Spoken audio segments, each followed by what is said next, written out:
Hello, ladies and gentlemen, and welcome to the North American International Auto Show for 2018, the press preview media event here in Detroit, Michigan, USA.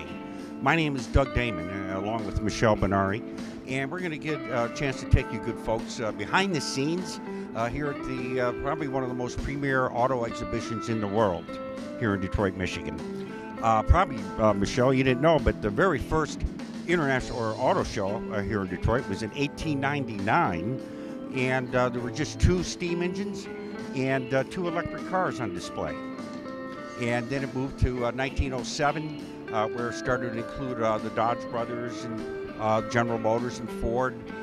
Then in 1989 did become the North American International Auto Show. So we're proud and honored to be your guest. I'm Doug Damon and Michelle Benari. And it takes volunteers to put on our program, so a lot of folks come from all over the United States or throughout Michigan. And Miss Benari, I guess you just recently moved here from New York. Yes, I have. And being a proud New Yorker, what do you think of the Detroit area? It's a lot different than New York, but I'm liking it very much. Well, we are considered the sister city of New York. Detroit is. And how do you like the nice natural splendor, of Michigan, the Great Lakes, and all the various beautiful scenery? I'm looking forward to seeing everything there is. Now, I understand you kind of grew up around automobiles and things. Where are you from in New York exactly? From the Dutchess County area, like 3 hours north of New York City. Okay, and kind of farm country out there, isn't it? Yes, it is. And your folks are into cars? You like the stuff coming out of Detroit as a kid? Oh, yes. My father and both brothers did a lot of car work. What was one of your favorite cars growing up? Probably my brother's 1966 GTO. Wow. We're going to look for some GTOs here today then, aren't we? I hope so. Well, great. And thanks for taking the time out. I know, again, it takes volunteers to be able to put on a program. So you're going to help me get in there and get some good questions from some of the automotive representatives. Folks, we're about to walk 1 million square feet, so sit back in your easy chair. Again, this is Doug Damon, Michelle Benari. Stay with us here as we take you through the North American International Auto Show for 2018.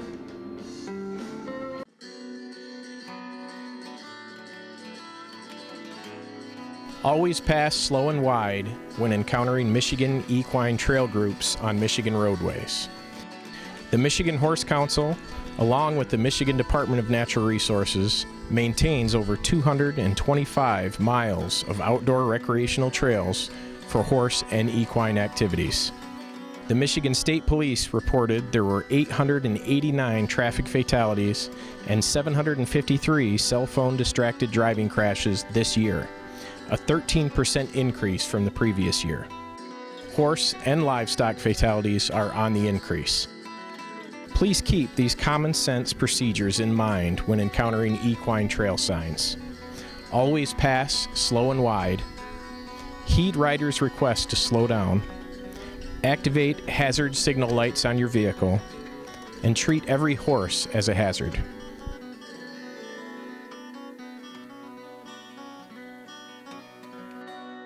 This message from the Michigan Department of Natural Resources and the Michigan Horse Council. Well, thanks, Michelle, and welcome back here to the North American International Auto Show, Detroit, Michigan, USA. We've got Mr. Jim Morrison with us from Jeep, or Dodge Ram, I should say. I used to be Jeep. Now I'm Ram.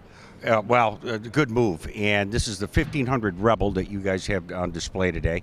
And a lot of our viewers out here just love the Ram trucks for many reasons, not just because of their style or design, but they get the job done. And tell us a little bit about what's new with the Dodge Ram. Well, the Ram for 2019 is a no-compromise truck. It ups the ante on power, efficiency, and technology and luxury. And then, of course, capability, like the new Rebel we have right behind us. Wow. And you guys have done some unique things with the suspensions, the powertrain. Yeah, the powertrain gets a new e-torque technology added to it. Comes with both our V6 Pentastar or our 5.7 Hemi, but you can now, for 2019, add to it e-torque, which is basically mild hybrid technology, which adds another 130 pound-feet of torque to the engine. So, for example, the Hemi has 410 pound-feet of torque. It'll add in another 130 when you need to, when you're on the gas and you want the extra power feel, it's right there for you. But plus it'll add another 10% of fuel economy along the way. So you can have your cake and eat it too. Well, definitely, especially if we're towing our boats or a ton of lumber to a job, this truck's going to be able to get it done. Yes, those numbers are 12,750 pounds of towing, so that's a really big trailer, and 2,300 pounds of lumber. That's a lot of lumber to load up your Ram as well. So well into 3/4 ton territory when you think about those numbers. It's incredible. Wonderful.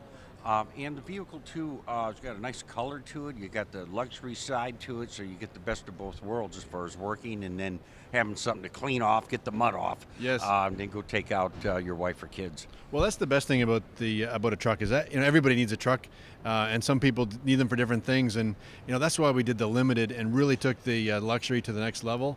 Everything from our 12-inch screen that just feels like money when you get in that to the top green leather, heated and cooled, real wood on the dash, real leather on the dash, and even real metal inside. So incredible amount of luxury that we put in our truck, specifically the limited trim. I would say to you that's the best interior, not only in a truck here at the show, but in any vehicle here at the auto show. Well, it definitely stands out.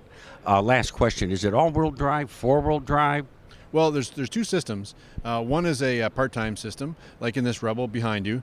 You hit the button and it engages and puts in the part-time system. This Rebel also has a rear locker, so you push your button and it'll engage the rear locker. And then there's also a full-time system where you can press the full-time four-wheel drive button, and you can use that in situations where it's slippery 1 second and then dry on the other. So you don't have that hop that you get in some of the competitive systems as you're kind of going around the corners and trying to park your car in four-wheel drive. Sure, and it keeps you on the road, keeps you safe. Yes, for sure. Well, I'll tell you, Jim, you guys have done a great job with these Dodge Ram trucks. I'm sure we're going to see a lot of them out on the road. Thanks for taking the time out. Doug, that's good stuff. And back to you, Michelle. Hello, everybody. I would like to introduce Trevor. He's with the Jeep Wranglers. Hello. How are you today? Good. How are you? Good. Good. So what is your favorite Jeep here today? Well, it's kind of obvious, right? It's got to be the all-new 2018 Jeep Wrangler. It means all new for 2018 from the ground up. I can show you guys. We have it here on the turntable. This is our Rubicon model. It's our top of the mountain model. If you're looking for an off-roader right out of the box, right from the factory, the Wrangler Rubicon is really tough to beat.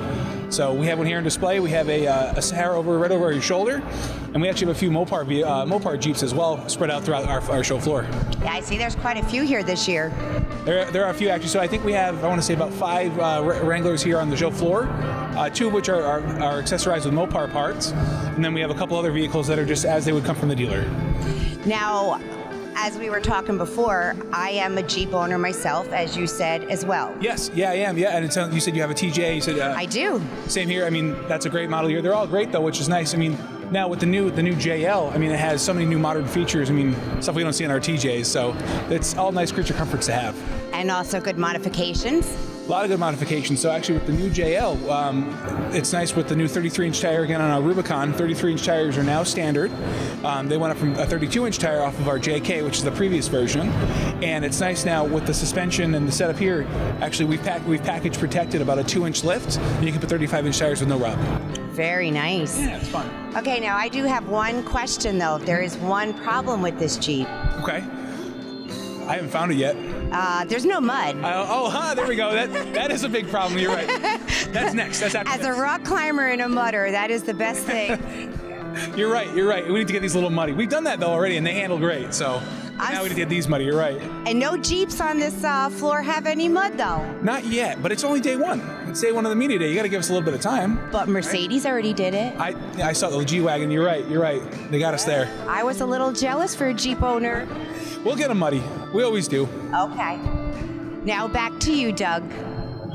Hello, ladies and gentlemen, and welcome back to the North American International Auto Show right here in Detroit, Michigan, USA. Well, it was about 116 years ago.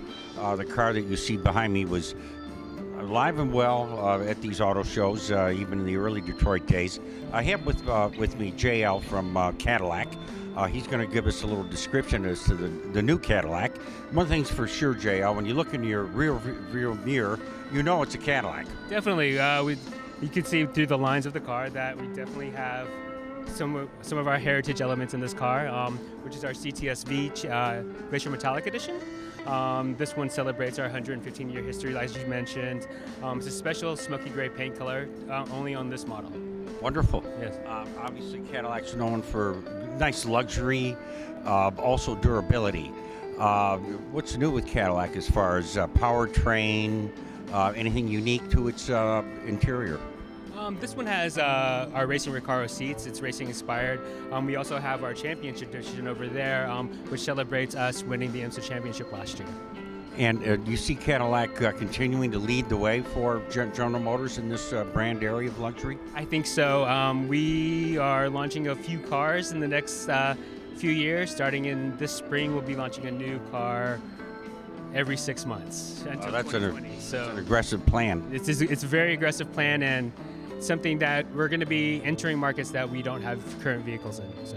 Now, this particular Cadillac is still a good-sized powertrain, and this one especially, because this is our performance version. This is our CTS-V, as I said, and this one has 640 horsepower, lots of torque. It's actually really fun around the track, something that I've had the experience to do. well, that makes you an expert. Not quite. I'm well on my way, though. But dual exhaust, I like how that's positioned on the vehicle. Rear-wheel drive as well. Rear-wheel drive. It has also magnetic ride control, so even not in sport mode, you can get through Detroit potholes fairly easily. Well, that's good to know. Well, thanks, JL, and you guys at Cadillac, keep up the good work. And stay with us, folks, here at the Press Preview, Detroit, Michigan. Welcome back, ladies and gentlemen, to the 2018 North American International Auto Show here in Detroit, Michigan, USA. We're at one of my favorite displays here at the International Auto Show, and that's the Toyota display. And we have Chad from Toyota that's going to describe some of the new features with one of our favorite cars, the Prius. Chad, thanks for taking the time. Thank you, Doug. Good.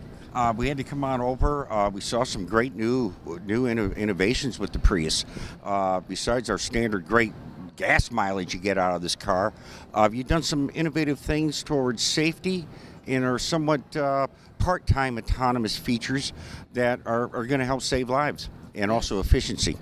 Yes, so this actually is equipped with standard Toyota Safety Sense.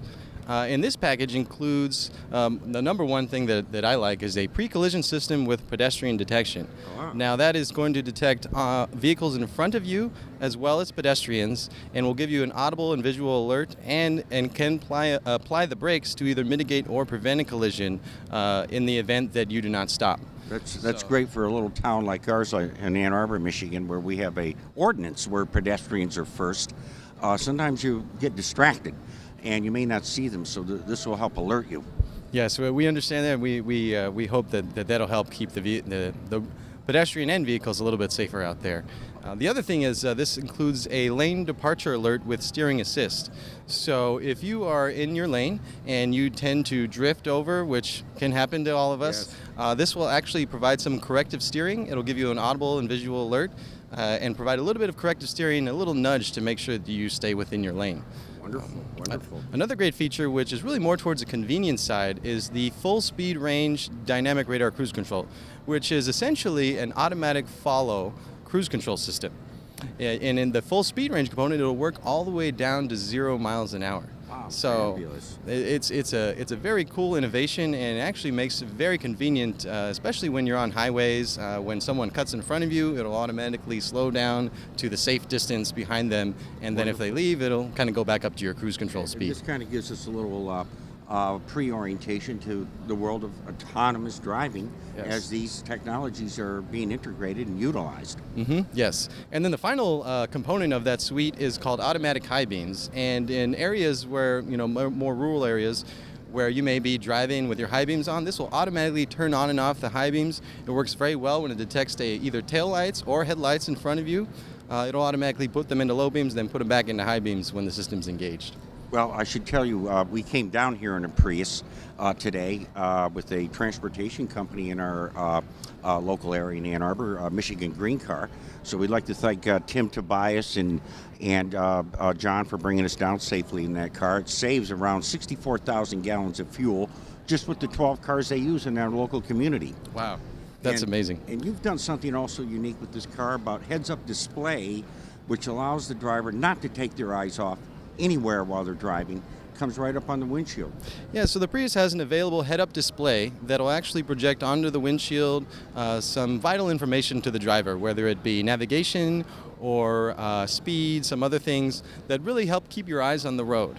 In addition to that, new for 2018 on the high end, the 4 and 4 Touring models, we've also added an 11.6-inch multimedia display, which is really the largest multimedia display that Toyota offers. I saw that. And Looks nice. not only does it help you keep your eyes a little bit closer to the road, but it's just a cool feature to have. Well, it's good for people like me that have to wear glasses, so that way we're not squinting while we're looking at some of these screens. It's going to pop right at us. It's going to be centered nicely, and I'm not really moving my eyes anywhere to the left or right. Yes, yes. Well, I can see Toyota's continuing to move us forward into the 21st century. Chad, thanks for taking the time. Thank you, Doug. And stay with us here at the North American International Auto Show. Welcome back, ladies and gentlemen, to the 2018 North American International Auto Show press preview. And we're here today with a distinguished guest, Mr. Robert Lutz, former vice chairman of General Motors. And as we've gotten about the show floor, there's been a lot of issue about autonomous driving. We know a lot of the viewers out there also have some questions, and Mr. Lutz is going to help us understand and articulate a bit what we might expect in the future. Bob, thanks for taking the time. Nice to be able to do it, Doug. Thank you. And Bob, a lot of us have, over the years, have been a real fan of General Motors and their efforts in the future to deal with this area of autonomous driving. But we're starting to see some of it happen now, at least partially. And there has always been a somewhat of a question in the average public's mind about, well, how does this affect me? I think we're seeing it in some ways with these automated braking systems, pedestrian assist, road stability. Each company seems to be benchmarking their efforts in this area. But you make the assertion that here, in not far in the near future, that standardized modules will eventually become our mode of transportation. Describe your belief in that area. Well, first of all, what you're seeing now with automatic braking and adaptive cruise control, that's just and lane departure warning. Those are just little tiny bits of technology which ultimately will be fused into a single system, but they're all bits and pieces of the autonomous car movement. And right now, I would say they're of questionable utility, but they're good because ultimately they will lead to the fully autonomous car, which is definitely coming. A lot of people say, no, but they're in denial. It is coming because in the large urban areas of the world, we cannot solve the surface transportation problem anymore any other way. It's not uncommon for people in Los Angeles or Rome or Milan or Paris or London to spend 3 to 3.5 hours a day in a commute. Well, that's productive time that's lost to society. And the fully autonomous module, which will at some point be mandated in the cities, to where you could still drive your human-driven car to the periphery, leave it in a parking area, and then in town, you'll only be allowed to use autonomous modules. And none of those can be privately owned. They're just like little instantly available shuttles where you're then billed for the mileage used. And again, whether we like it or not, it's the only way we're going to solve the urban transportation problem. Gridlock, definitely. I think a lot of us lived through that or lived in these regions and have found that to be the problem. Well, look at what happens. First of all, human reaction at traffic lights. If you're number 5 in a line waiting for the light to turn green, you may not make it through that light because it takes everybody in front of you several seconds to wake up to the fact that the light has changed. That's not going to be the case in autonomous cars. Whenever the signal, and it probably won't be an optical signal anymore, whenever the signal comes for that direction to go, that whole stick or whole train of autonomous cars will move through that light at the same time. The other thing is a lot of the bad traffic situations are caused by the inevitable daily crash on the freeway someplace. Yes. And with autonomous modules, there will be no more crashes on freeways or anywhere else. Sure, and that makes logical sense, and I think the aspect of that is relevant to the concerns that we all have out on the road. We're seeing this, we're living through it. Yeah. And you also make the assertion that maybe in the next 5 years, about only 20 to 30% of vehicles might be fleet-owned. FedEx, Ubers, Lyfts will initiate this process on a larger scale. Yeah, that would be the sort of more voluntary aspect in the transition phase. And a lot of people say, well, I'm not going to drive an autonomous vehicle. Well, sooner or later you're going to be forced to. But in the period where it's voluntary, I always say it doesn't matter whether Mr. and Mrs. John Q. Public adopt them or not. They will be adopted by the large fleets. And the large fleets see it as a convenience, a reliability feature, and also a manpower reduction feature. And as we all know, the autonomous vehicle is not going to go to sleep at the wheel. It's not going to drink, not going to do drugs, not going to be texting while it's driving. Yes. So for all those reasons, and we just saw the other day General Motors announced that by 2019, they would have a fleet of fully level 5 autonomous Chevrolet Bolts in service in San Francisco for one of the transportation companies. I forget whether it's Maven, which is owned by GM. Yes. And these vehicles, and when General Motors says we're going to do it by 2019, that's not like Elon Musk at Tesla saying it. This is General Motors is always very, very conservative when they make a proclamation like that. So by 2019, we will see a fleet of vehicles that the public can ride in.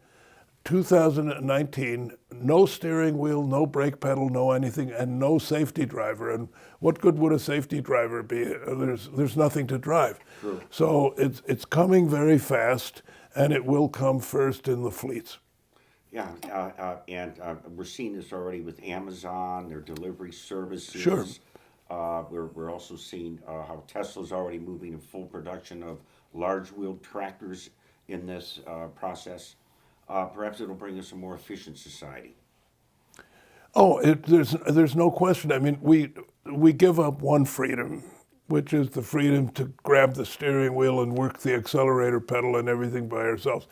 The freedom to engage in a sort of a gentle conflict on the road of passing, mine's faster, et cetera, et cetera. Yeah.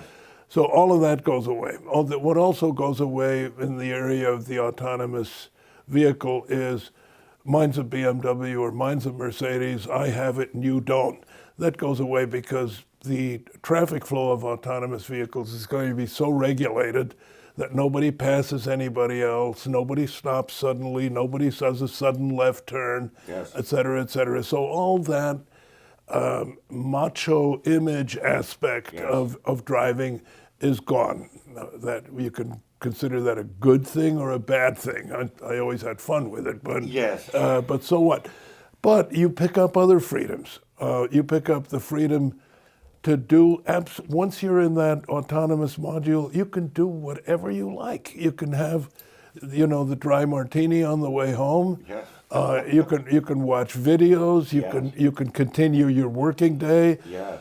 You can sleep if you want to. And then the other thing that people have never considered, it will be possible there was a symposium at the show about what is the effect of autonomous vehicles on the elderly and the handicapped. Yes. And there's been a lot of hand wringing by the AARP about, what about us poor older folks, meaning 50 or above. Sure. I say that kiddingly. 50 to me seems so young I can't even remember it. And there are all this hand wringing about elderly people need help getting in, elderly people need help getting out. Well, nothing's changed. Whether the vehicle is autonomous or not, you know, the daughter is still going to have to help mom into the car, and at the other end at the hospital, somebody's going to have to help her out. That's right. And if the person needs assistance in the vehicle, well, the daughter's going to have to ride with her. Sure. I mean, it's that simple. But on the other hand, what a boon for people with an eyesight condition, That's right. or who are so old that their license has been taken away. And, you know, I'm probably staring at that in 5 or 6 years, God willing. But blind people can be sent anywhere. And then you'll be able to have a subscription service for your kids, so that when your kids are, you know, 10 years old or younger, you give them a limited, say, three autonomous vehicle rides a week. And you, parents, control the destinations. So they can pick from 2 or 3 friends, or they can pick from the park, or and 1 or 2 other. Sure. And then as they grow older, you keep expanding how many they can have and where all they can go, which really gives parents a degree of control over their kids' transportation that has never been here before. Sure. And even now, I heard yesterday, and I believe it's true, that there's a growing trend of parents who send their kids to college not with a car, but with an Uber or Lyft allowance. Yes. And that way the kids can move around while they're at college, but there's no risk of being in a drunk driving accident or incident. Yes. So, and then there's the other freedom. If now it only takes you 1 hour a day for your commute, where it used to take 2.5, somebody is giving you back 1.5 hours of time. That's beautiful. So, and that also has societal benefits, because if we assume that people are productive, Yes. and that's, you know, lies at the very foundation of all our economic assumptions. Yes. But if in the whole country, the productive part of the population gets 1 hour more time per day for either leisure pursuits, on which they obviously spend money, or working, that's going to have a huge positive effect on the economy, not to mention the elimination of death on the highway and all of the other negative aspects of the automobile that we've always accepted as that's just the way it is. Yes, yes. And like you've pointed out, maybe those days of performance driven vehicles are coming to an end, where we won't necessarily have to have that control to go 100 miles an hour to get to the next red light. Right. Because we're in a hurry. I've happen to have a fast car. I can beat this little Toyota. I'm going to get to that next light before they do. That'll be over. Yeah, gone. Yeah. But all in all, you'll get where you're going way faster. Sure. And lastly, Bob, there might be some concerns by law enforcement. They won't be able to write as many tickets. Well, that's too bad. And the insurance companies, are going to make less money because there will be less privately insured cars. Yes. And the big fleets like Uber and Lyft and Maven and so forth, and there'll be many more of those, they'll be self-insured. So automotive insurance is an endangered species. Car dealers are an endangered species. And when it comes to automobile accidents, I feel so bad for the trial lawyers. Yeah, there you go, Bob. Crocodile tears for the... Exactly. Well, you've described it perfectly. And I think we should feel more assured, ladies and gentlemen, on the future of autonomous driving. Well, stay with us here at the North American International Auto Show for 2018.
this is Michelle Benari at the North American International Car Show in Detroit.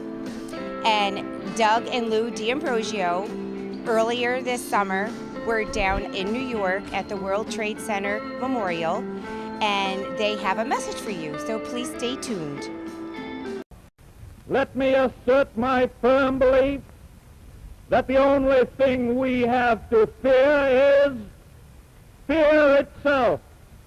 Nameless, unreasoning, unjustified terror, which paralyzes needed effort to convert retreat into advance.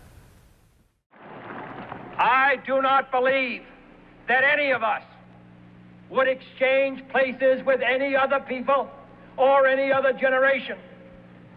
The energy, the faith, the devotion which we bring to this endeavor will light our country and all who serve it.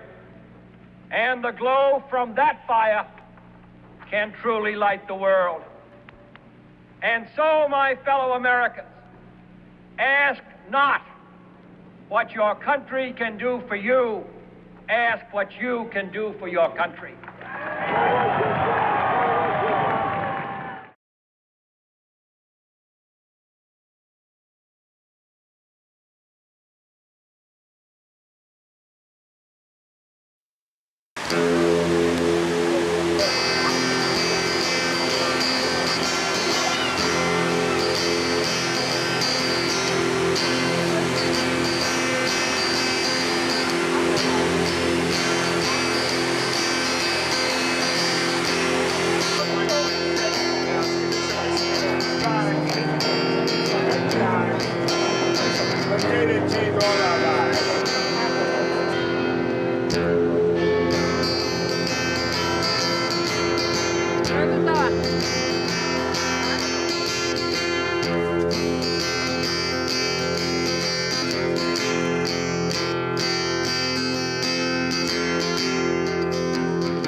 Hello, ladies and gentlemen, and welcome to the Road is Ours automotive documentary here in New York City.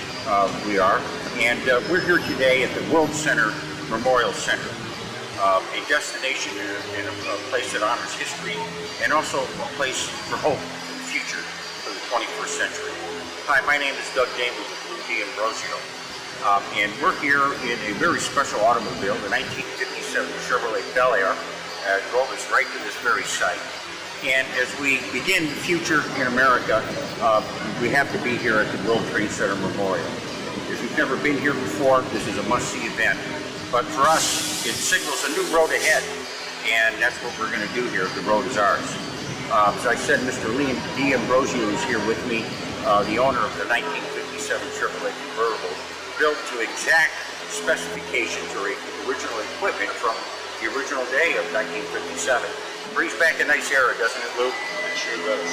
And tell us, what got you into this, rebuilding this car after all the things that you had been through, not only 911, but you're also a military veteran. Yes.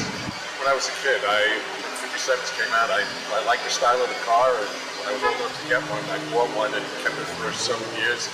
Times changed, got married, and sold it, and then I'm sorry that I sold it. It took several more years to decide to do it. Bought one again and had it restored, and the rest is history. It sure is. It became a family project. It kept your family together, helped create a nice bond between you and your nice wife, Linda. Yes, it did. And you also found that you've taken this car now on road shows throughout the country.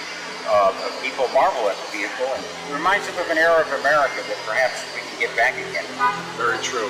Wish we could go back to the days where we are today, and especially what happened here where we're standing at the 9/11 Memorial. Well, all the skilled technicians who helped build this building, you were a skilled technician yourself in the Air Force. Yes, I was a jet mechanic for 4 years, and I enjoyed what I did, and when I got out, I wanted to get a job with the airlines. The economy wasn't so great, and I didn't do it, and sometimes I regret it. Now, some of the challenges of rebuilding this automobile, certainly you ran into those, but having that technical background and that love for this 57 Chevy really inspired you. How did you do it? Where did you go to get this done? I took it to a company in Troy, Michigan, that took them 10 months to do a total restoration on the car, and in the process I was able to find people that still had original factory parts for the car, not reproduction, but original factory parts. And it took them 10 months and a lot of time, but the car came out beautiful, and I'm very proud of it, the way it turned out. Well, it's one of a kind, that's for sure, Lou. This automobile is going to take us not only to Chicago for this next big show. Yes. In November 18th. And we're going to drive that car all the way from New York City to Chicago.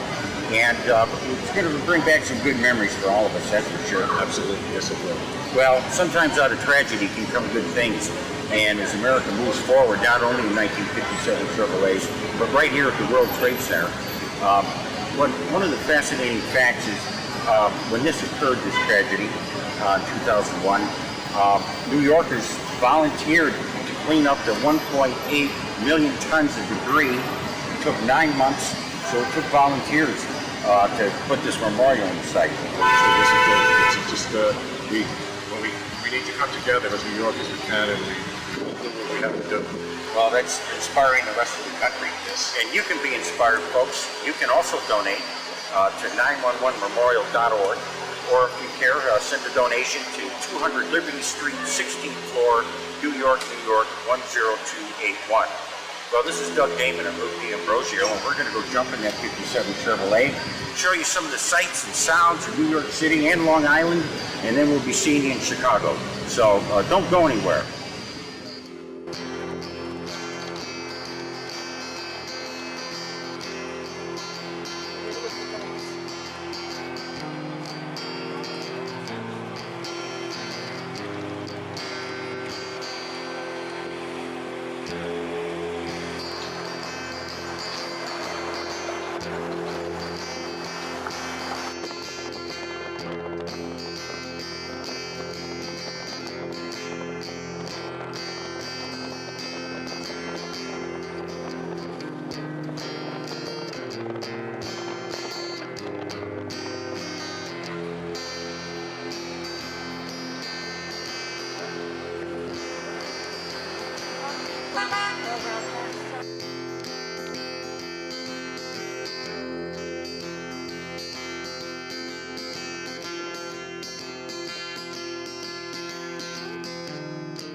this is Michelle again. Thank you, Doug. And I'm here with Mark with Audi today. Hello, Mark. Hello, nice to see you. Nice seeing you. Welcome. How are you doing today? Fantastic, fantastic. So what can you tell us about the new lines of the Audis? It's Audis, very Audi. important. We're not Audi, we're Audi, very important. Sorry. It's quite all right, it's quite all right. We are here in Detroit for this year and introducing basically what we see as the future premium of the car business. We have our new Audi A7 and our A8 here that have the latest levels in our design, as well as the interiors, the MMI systems, and our driver assistance systems. So the cars are really designed to deliver usable technology, a level that frankly no one has really ever seen. It provides the ability for you to have a little bit of peace of mind as to when you're driving that there's another set of eyes on the road ahead of you that are always on. There's another set of eyes for you that are always on when you're parking, and just takes your blood pressure down a bit in how you make your way through your daily life. And the great part about it is that all of it will be coming in the fall of this year. What's your favorite model? My personal favorite model is the S7, which is that car over there, but in the S version of it, which is which will be a more performance-oriented car in its day. But it is a very exciting car, and the 5-door coupe design just speaks to me and has the perfect balance of performance and daily drivability. Very nice. Thank you, and back to you, Doug. Well, there you have it, ladies and gentlemen, the 2018 North American International Auto Show, the press preview media event. Michelle and I have been quite honored to have the opportunity to get around this just beautiful display area to talk about what's important to you, the drivers. Obviously, everybody has a different importance to them when it comes to their own automobile. Michelle, I bet you didn't know, but we walked close to 1 million square feet today. That's a lot of walking. It is, isn't it? It doesn't feel like it, though. No, because we were on 75,000 yards of carpet, so we didn't have to worry about our feet. But as you've gotten to see around some of these displays, what was one of your favorite areas? I would have to say probably the Jeep, being partial to Jeeps. Yes, and you actually have a Jeep. I do. I have a nice little Wrangler. Yours is muddy, too. If I had it my way, it would be all the time. Well, good. It's nice having people from New York come on help us, and we're so glad that you moved here to the state of Michigan. Thank you so much. And also, we have 60 countries represented here. I bet you didn't know that either. But representation is what it's all about, and we couldn't do it without our volunteers. We have a gentleman from Podium Video, Mr. Bill Hall, who's going to come up and also introduce himself. Bill, thanks again for taking the time to come on down with us. Tell us a little bit, Bill, about yourself. You're a U.S. Navy veteran. Yes, I am. Yep. Deep water sailor for 4 years. That was enough, and I had a good time. And you were in the communications area, and it eventually led you into your own business. Yes. Yep. I'm having a good time with the video world, and just now introducing streaming for the video productions to get better distribution. Lots of fun. And the name of your company? Yeah, I'm Podium Video. Podium as in the guy up there, and we do talking heads, presentations, integrate slideshows into the recordings, as well as the live stream. Well, you did a good job coming down and helping film us here today, so we thank Podium Video. And you take care, and certainly we also have a gentleman that is here who's brought in some great still photos for us, Mr. Carter Sherline. Carter, thanks again for coming down. I know you're a well-known face throughout the Ann Arbor area, but you're from Detroit. Yes, originally. Born and raised Detroit, yeah. And you feel a lot of pride when you come here, don't you, to the International Auto Show? Oh, definitely. It's quite a difference from when I came down here as a child, and mostly was following the models around as a 12-year-old. Say, That's right. Yes, Mean Gene, I think, was the model for Dodge or Plymouth. I remember that advertisement as a child. So. Exactly, and that's what's important about these automobile companies. We all have a certain connection to them, and that stays with us generally throughout our lifetime. Well, ladies and gentlemen, we thank you for staying with us during the program. Folks, whatever you do, don't text and drive. And from all of us here at the North American International Auto Show, I'm Doug Damon, along with Michelle Benari and our volunteers. You take care and safe motoring.